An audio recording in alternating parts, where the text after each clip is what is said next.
Hello, everyone, and welcome to a closer look. We're with Cassandra Joan Butler. I'm Karen Sully with Fellowships of the Spirit. We have an upcoming class that Cassandra is being our instructor and host for, and it's on the lunar nodes. So we thought we would join together and go over a couple of the things happening in this class and get, answer some of those questions and give more general information on how this class could help you and, move forward with that. Thanks, Cassandra, for coming. Well, thanks, Karen. It's always great to see you. This is the age of virtual reality. So even though I don't get to hug you, I can at least see you. Yes, we've been seeing each other online. Yeah. And so, hi, everybody. And if anyone has any questions about what the class would be like, I guess we can have chat in the box, and I'd be happy to answer. Yeah, sure. Let me. I'll post the link for registration right off the bat for everyone. Yep. It is a 3-hour class. Now, your format is great because you go through general information, and then you give each person who attends a mini reading that's specific to them. Yes, exactly. And you always learn from watching other people's charts and so forth like that. So you do get the recording if you do attend the class. So later when the actual nodal shift happens in November, you can revisit the information. And so do you just want to give an overview of the actual, why learning about the nodes is so important? Sure. A lot of people will say, first of all, what's a node? And in astrology, we love these fancy words, but basically a node represents the moon's nodes. We've got in astrology specific information for the individual, and then I call it the gestalt of a particular time frame, right? So every 18 and a half years, we repeat cycles. So there's a cycle that's starting up in November, like Karen mentioned, which is going to be a very different cycle than what we've just experienced since last year in 2020. Nodes are the physical representation of eclipses. So we had an eclipse on June 10th. That was a solar eclipse. And every time we have these eclipses, the moon's nodes, which are represented by something called the North Node, which is considered to be what we're moving towards. And then the South Node is what we're leaving behind. Okay. So what we've been moving forward previously since May of 2020 is a discussion about discussion.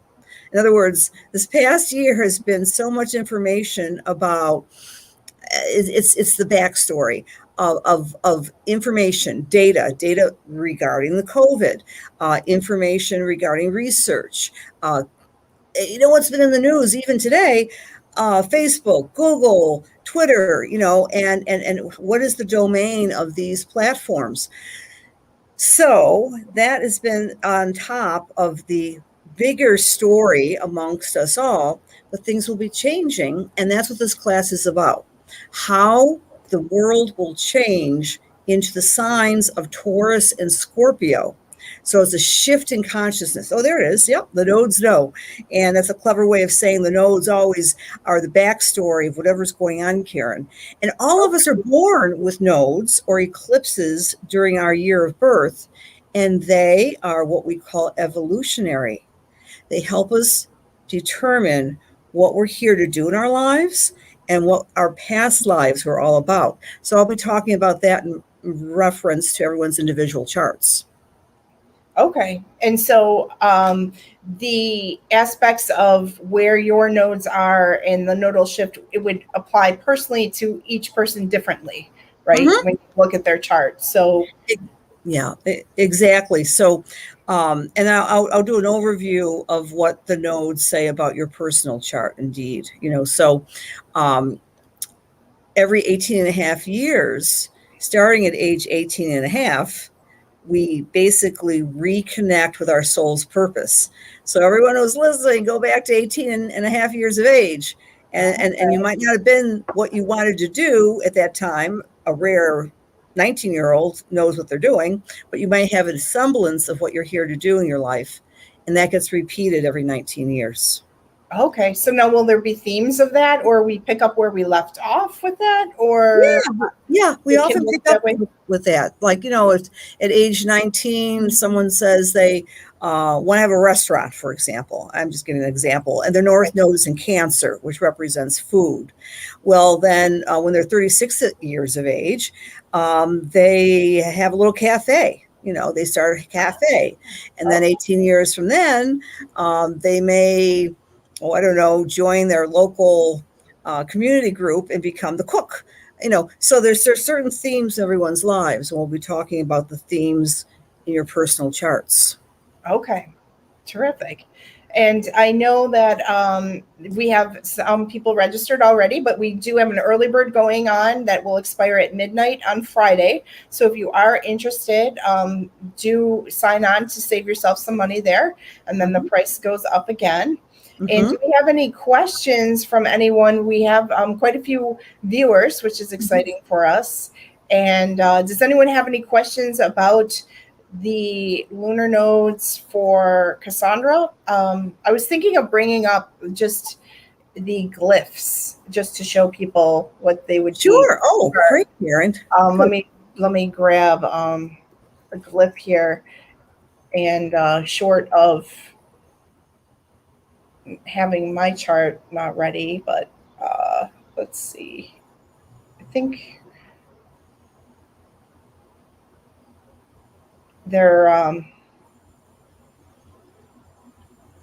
oh, see, now I can't show that one.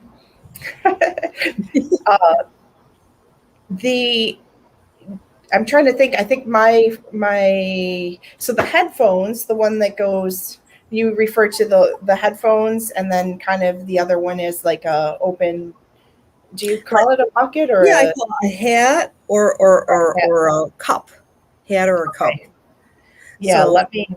Sure. I hope you can bring that up. So, a lot of times when people first look at their charts and I see all those squiggles, they're called glyphs, symbols for the eclipses or the planets. And as Karen said, the one that has a circle, and looks like a cup is considered to be the South Node, who and what you did in last life. Oh, there you go. Thank you, dear. Yeah, so those in your chart, those are the glyphs. Okay. And I just wanted to show the glyphs, and let me just get right back out of that. So yeah, someone has their chart, they were wondering what that is, that those are the symbols. So we're focusing, in Vedic astrology, Indian astrology, they have put so much more emphasis on the nodes over centuries. And Westerners, I do Western astrology, I use the Placidus house system, I have gotten a lot more into evolutionary astrology, that our souls evolve over time. So we're going to really talk about that with everyone who's going to be participating. I'm so excited about this. I love fellowships. Oh my goodness, it's like and you have a group of a nice cross section. Now you don't have to know anything about astrology, or you can know things, or it's for if you've been to Cassandra's classes, she's a very excellent teacher and can fill you in as you go, so you don't need to know all the astrology background. We do have a question on commenting for you to comment on the transiting lunar nodes squaring the natal. Oh my goodness. Transiting lunar nodes squaring natal lunar nodes. That's a great question. So, like, for example, I presume this person's talking about the transiting nodes now, which are in Gemini and Sagittarius. So that means that person would have Pisces, Virgo nodes right now. So for everybody, astrology, of course, is a language. So when you hear the word square with the astrological types of the world, they're referring to a 90-degree angle. And see how you are appearing, and me and Karen are appearing in your screen, right? We're in little boxes. So a square in astrology, that's when the planets are creating a 90-degree angle, is a point of friction and reconfiguration in order for something new to arise. So if that person's nodes are in Pisces and Virgo, which I'm presuming they are, they may be experiencing since May of last year a reconfiguration of their destiny.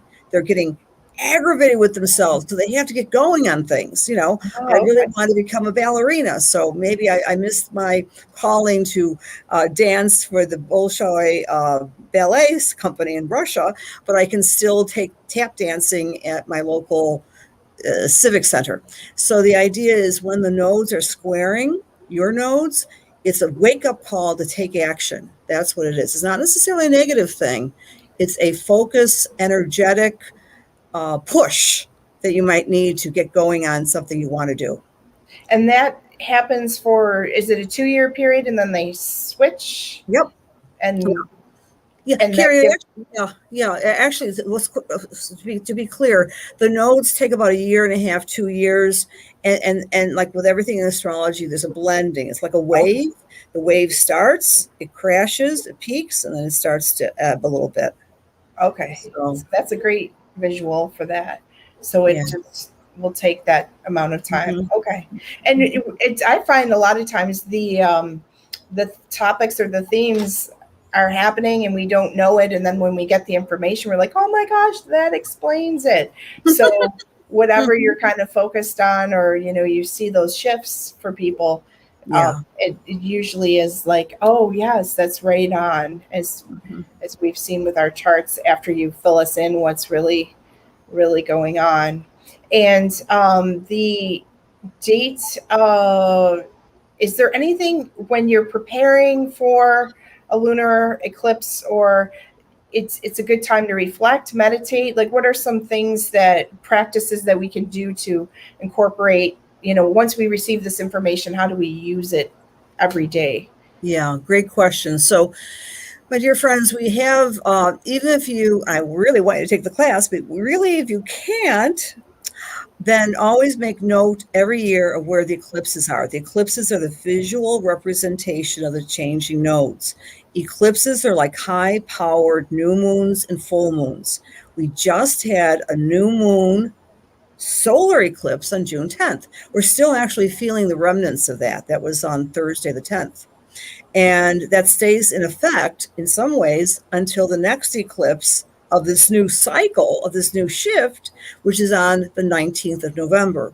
So how you can prepare, you can look at any calendar, make note of the eclipses and say, if it's a solar eclipse, I'm starting something new in my life. I'm moving forward.